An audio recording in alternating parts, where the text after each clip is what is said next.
now, Notre Dame is number one. Notre Dame with a miracle win as the He's going in.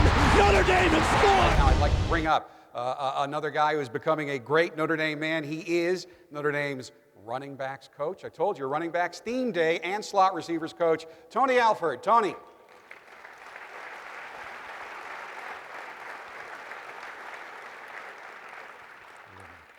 Good. How you doing?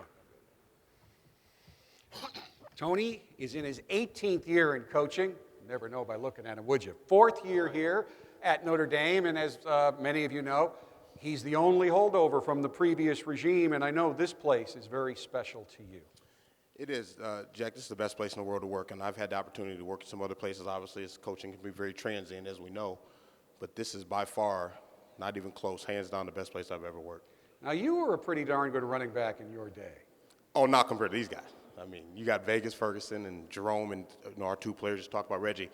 I played, but I didn't play like they played.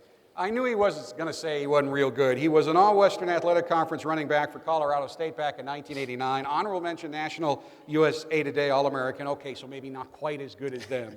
But I don't think either one of these guys ever rushed for 310 yards in a single game like you did against Utah back in 1989. They were bad.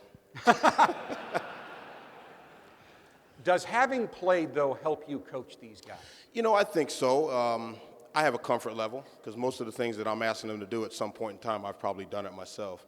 And obviously, been coaching for 18 years, I've definitely coached it. So I think it leads some credence, and I think you'd have to ask the players that I coach, but I think to bring some credibility to the fact that I'm asking to do something that I've done myself.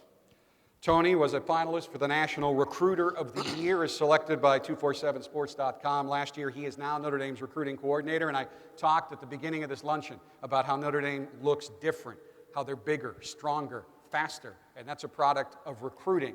Why is recruiting going very well now? I know you can't talk about any specific players, but you've got a bunch in this weekend, but you're getting quality guys every year. Well, we are. We're getting quality people and quality players. I think one of the things that's going on right now with our staff is our staff is very engaged. They're energized about recruiting. We've got some dynamic guys on our staff as men. And we talk about, people say, well, are you selling Notre Dame? We don't sell Notre Dame. We present what Notre Dame is about, and that's going to be good enough. And it's not for everybody. And so we've done our job and diligently worked and plugged away to find out who fits what we're looking for at this university. But you got all these fans out here. Our fan base is the best in the country. So the name Notre Dame in itself stands alone. You walk in with that interlocking ND, it stands for something. And so this is a great place to recruit to. And again, we present who we are, and we're not selling anything. We were going to have the top 3 running backs here today, but this is Notre Dame, and George Atkinson III has an academic commitment right now. You don't blow those off here at Notre Dame. No, so he's not here, but Sierra Wood and Theo Riddick are. Talk about those two guys a bit. Yeah. No, honestly, I've enjoyed coaching those two guys. I came in at the same time. I remember sitting in their homes and recruiting them. I remember going to watch the first time when I first got hired. The first day I was here, I got here at 10 in the morning. I was on a flight by 3 o'clock going to Los Angeles to see Sierra. Saw him for an evening and then flew to New Jersey. And I remember sitting and watching Theo Riddick play basketball for the first time I'd ever seen him. I watched his basketball game. And based on the way he played, we should never be at Notre Dame because that was the worst basketball game I've ever seen in my life. It was the worst display of basketball and athleticism.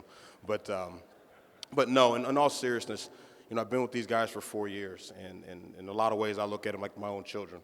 And to watch them grow, to watch them mature, to become the men that they become is really a tribute to them, but it's a tribute to Notre Dame and what this place can do to you.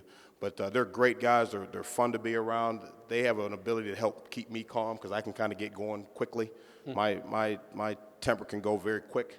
So those guys, they know me well enough. They do a great job of helping me, I think, be the best coach that I can be too, and hopefully I've helped them become good players.